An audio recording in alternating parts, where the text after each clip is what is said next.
స్త్రీలు ఒకరు ధరించిన పూలను మరొకరు ఎప్పుడు ధరించరాదు. ఇంట్లో తలపెట్టే మంచి పనులు ఏవైనా శుక్లపక్షములోనే చేయాలి.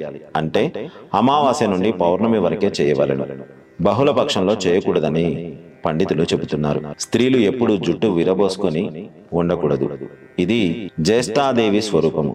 ఇది ఇంటిలో మంగళ కార్యములకు విఘ్నం కలిగిస్తుంది.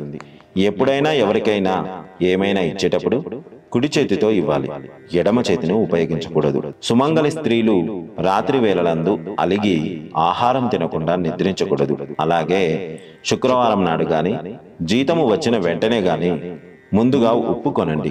ఇలా చేయడం వల్ల సంపద వృద్ధి కలుగుతుందని చెప్తారు. స్త్రీలు ఎప్పుడు దిండ్లపై కూర్చోకూడదు. ఆడవారనే కాదు, ఇంట్లో ఎవరు కూడా అలా దిండు మీద కూర్చోకూడదని చెప్తున్నారు. ఇంటి ఇల్లాల నోటి నుండి ఎప్పుడు కూడా పీడ, దరిద్రం, శని, పీనుగా, కష్టము అనే పదాలు వినిపించకూడదు. ఇంట్లో దుమ్ము, ధూళి, సాలెగూళ్ళు దారిద్ర హేతువులు. కాబట్టి ఇంటిని ఎప్పుడూ పరిశుభ్రంగా ఉంచుకోవాలి. స్త్రీలు ఎప్పుడు కోపం, చిరాకుతో ఉండే ఇంట్లో అసలు సంతోషమే ఉండదు. అందుకే చీటికి మాటికి చిరాకు పడకుండా కుటుంబంతో సహనంగా, సున్నితంగా మెలగడానికి వ్యవహరించాలి.